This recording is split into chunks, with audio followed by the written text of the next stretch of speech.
नमस्कार। आज 14 मई 2025 और बाजार में काफी हलचल देखने को मिली। एक तरफ घरेलू निवेशक थे जो जम के खरीदारी कर रहे थे, तो दूसरी तरफ कुछ बड़े कंपनियों के नतीजे थोड़े मिले जुले रहे। आइए आज के विश्लेषण में गहराई से उतरते हैं और देखते हैं कि क्या कुछ खास रहा है। शुरुआत करते हैं बाहरी संकेतों से। तो कच्चा तेल $66 के आसपास था।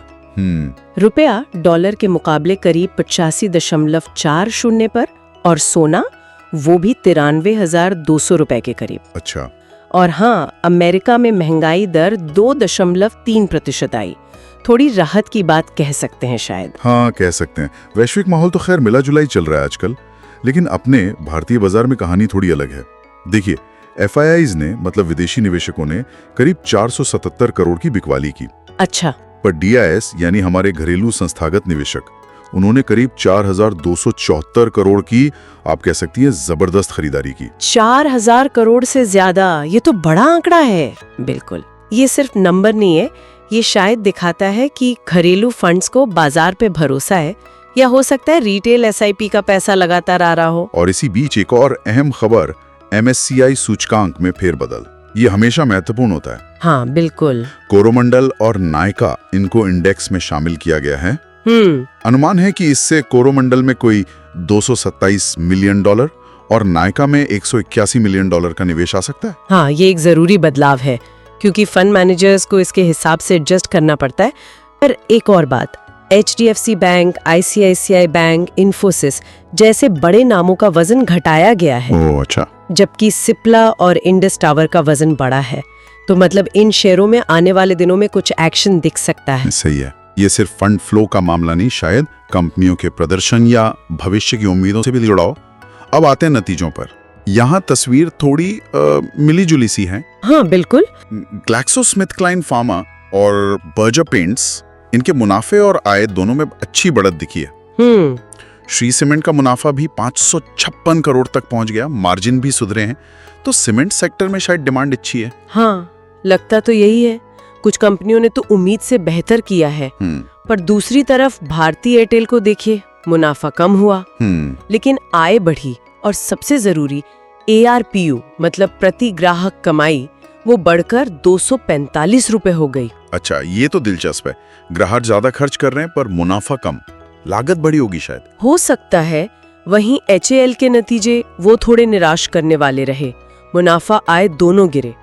जुबलेंट फूडवर्क्स का मुनाफा तो देखें, 245 करोड़ से घटकर सिर्फ 49.5 करोड़ रह गया। अरे बाप रे, काफी गिरावट है। हालांकि आय बढ़ी है। हाँ। और VIP इंडस्ट्रीज का घाटा भी बढ़ गया। तो साफ है कि निवेशकों को सिर्फ सेक्टर नहीं देखना, कंपनी पर भी ध्यान देना होगा। कुछ और बड़ी खबरें भी हैं।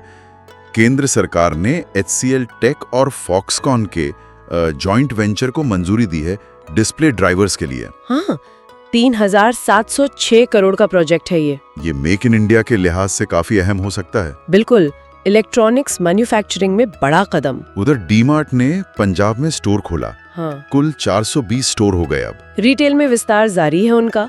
और इंफ्रा में भी खबर है, ITD सीमेंटेशन को जयपुर एयरपोर्ट से 593 करोड़ का ऑर्डर मिला है। अच्छा, तो एयरपोर्ट इंफ्रा पर खर्च बढ़ रहा है। हाँ, और रियल एस्टेट में ब्रिगेड एंटरप्राइजेज ने चेन्नई में 442 करोड़ की जमीन खरीदी है। उन्हें उम्मीद है कि इससे भविष्य में करीब 3,600 करोड़ का रेवेन्यू आएगा। ये बड़े सौदे सेक्टर में भरोसा लौटा सकते हैं। अर्थव्यवस्था के मोर्चे पर भी एक आंकड़ा आया, थोक महंगाई दर WPI अप्रैल के लिए। हाँ, क्या रहा? वो घटकर सिर्फ 0.85% रह गई। मार्च में ये 2.05% थी। अरे वाह, ये तो काफी गिरावट है। हाँ। तो ये अहम है। थोक महंगाई में नरमी का मतलब है कि कंपनियों पर लागत का दबाव वो शायद कुछ कम होगा। मार्जिन सुधर सकते हैं भविष्य में। हाँ, हो सकता है। देखना होगा कि इसका असर उपभोक्ता महंगाई पर कब और कितना पड़ता है। तो इन सब खबरों और आंकड़ों के बीच बाजार बंद कैसे हुआ? आज mid cap, small cap, metals, energy, reality, इन सेक्टर्स में खरीदारी अच्छी रही।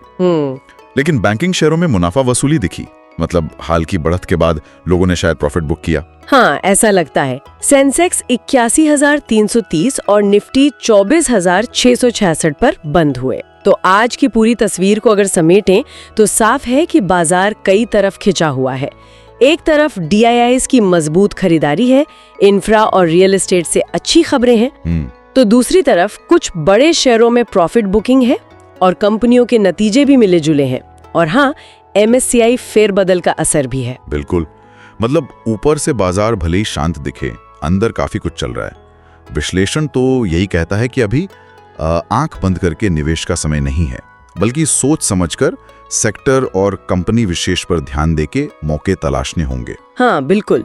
और एक सोचने वाली बात ये है, ये जो बड़े सौदे हो रहे हैं जैसे HCL टेक, फॉक्सकॉन का वेंचर या ब्रिगेड की जमीन खरीद, क्या ये सिर्फ इन कंपनियों के लिए अच्छी खबर है, या ये भारत में निवेश और औद्योगिक विकास के एक नए दौर का संकेत है? सही सवाल है। इनका व्यापक असर अर्थव्यवस्था पर कब और कैसे दिखेगा, ये सवाल खैर आने वाले समय के लिए छोड़ जाते हैं। शेयर बाजार में निवेश बाजार के जोखिम के अधीन है। मैं कोई सेबी पंजीकृत रिसर्च एनालिस्ट नहीं हूँ। मेरी तरफ से मैं बेस्ट जानकारी प्रोवाइड करने का पूरा प्रयास करता हूँ, पर शेयर मार्केट में कोई भी ट्रेडिंग या निवेश का सिस्टम 100% परफेक्ट नहीं होता है। इस वीडियो में दिखाई गई जानकारी से आपको शेयर बाजार में 100% लाभ ही होगा, इसकी कोई गारंटी नहीं है। आपको इससे नुकसान भी उठाना पड़ सकता है। इस वीडियो में दिखाई गई जानकारी को सिर्फ एजुकेशनल पर्पज के लिए समझा जाए तथा इसमें बताई गई जानकारी का उपयोग स्वविवेक से करें। मैं इस वीडियो का निर्माता किसी भी नुकसान के लिए उत्तरदायी नहीं। Thank you.